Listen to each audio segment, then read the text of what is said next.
ఇది నా వాగ్దానము. యెషయా 56:7.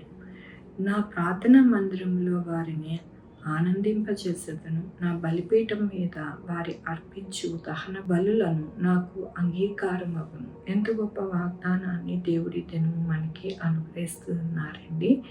ఆయన ప్రార్థనా మందిరములో మనము ఆనందించేవారిగా, మన యొక్క ప్రార్థన విజ్ఞాపన మన హృదయమైన బలిపీఠం మీద ఆయనకి దహన బలులుగా మనం అర్పించేవారిగా ఉంటే ఆయన ఎంతో అంగీకరిస్తాను అంటూ ఉన్నారు. మన దేవుడు మనల్ని బలులు అడగట్లేదు, కానీ విరిగి నలిగిన హృదయాన్ని మనము మన యొక్క దేవునికి అర్పించాలి అని దీని యొక్క అర్థం.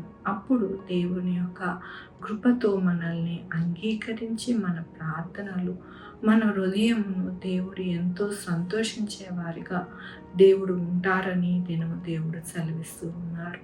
అవునండి, మన జీవితాలలో ఎల్లప్పుడూ కూడా ఆయనని స్తుతించేవారిగా, ఆయనని కనపరిచేవారిగా, మన హృదయమునే ఆయనకి అర్పించి మన యొక్క దహన బలిగా ఆయన సన్నిధిలో ఉంటే కనుక ఆయన మన ప్రార్థనలు, మన యొక్క విజ్ఞాపన, మన యాచన అంతా కూడా అంగీకరించి మనల్ని దీవిస్తాను అని దేవుడు సెలవిస్తూ ఉన్నారు.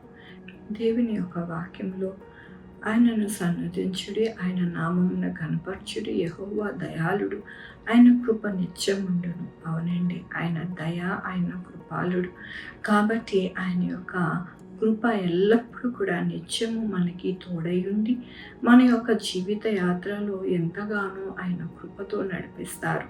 మనము ఆదివారం దినము అనగా మొదటి దినమున ఆరాధించినప్పుడు మన జీవితాలలో 6 దినములు కూడా ఎంతో కృపతో, ఎంతో ఆయన యొక్క దయాలత్వముతో మన యొక్క దినములు గడుస్తాయి అని దినము దేవుడు సెలవిస్తూ ఉన్నారు.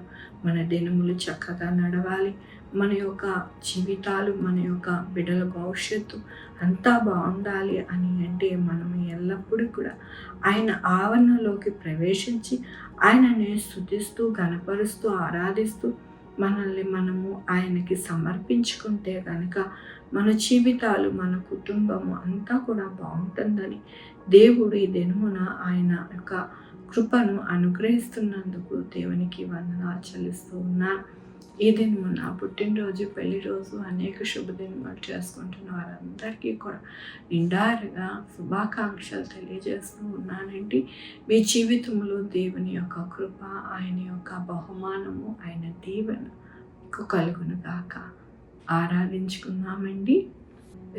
దేవా, నా తండ్రి, నా ప్రభా, మీ కృపా కనికరిస్తాను బట్టి నీకు వందనాలు, స్తుతులు, స్తోత్రం చెల్లించుకుంటున్నాను. అవును నాయన, మా యొక్క హృదయమే విరిగి నలిగిన బలిగా నాయన మీకు అర్పించినప్పుడు నాయన మీరు అంగీకరించి మా జీవితాలలో మీ దయ, మీ కృపతో నాయన నడిపిస్తారని నాయన మరొకసారి మీరు సెలవిచ్చినందుకు మీకు వందనాలు చెల్లిస్తూ ఉన్నాను ప్రభా. ఈ దినము పుట్టినరోజు, పెళ్లి రోజు, అనేక శుభదినములు చేసుకుంటున్న వారందరినీ దీవిస్తున్నారు, ఆశీర్దిస్తున్నారు. మీకు వందనాలు చెల్లిస్తూ ఉన్నా నాయన. నా తండ్రి, మా కొరకు ప్రార్థించమన్న వారిని వారి యొక్క బిడ్డల భవిష్యత్తు, వారి ఆరోగ్యములు, వారి చేయి పనులు, వారి యొక్క జీవితములు, వారి యొక్క ఉద్యోగములు, వ్యాపారములు అన్నిటికీ తోడై ఉన్నారు. మీకు వందనాలు.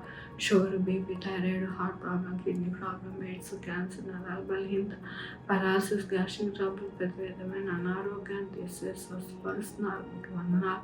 అన్నా డేట్లో నా ప్రభు అనేక మంది బిడ్డలు నా ప్రభు అనేక చోట్ల నుండి హాస్పిటల్కి వెళ్తూ ఉండగా వారందరికీ తోడై ఉండండి. చక్కటి ఆరోగ్యాలు ఇవ్వడానికి సహాయం చేయండి నాయన. డాక్టర్స్కి మంచి మనసు దయచేసి నా ప్రభు ప్రతి బిడ్డని నాయన, నా తండ్రి, మరి డబ్బుతో చూడకుండా నాయన మానవత్వంతో నా ప్రభు ఆ బిడ్డలకి మీరు సహాయం చేస్తున్నందుకు మీకు వందనాలు చెల్లిస్తూ ఉన్నాను.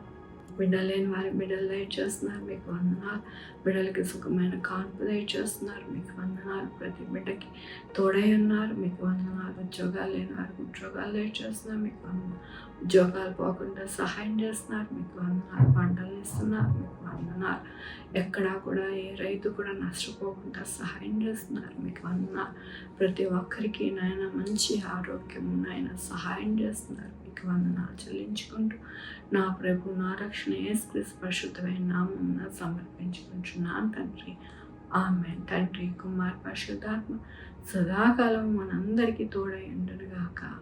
ఆమేన్. God bless you.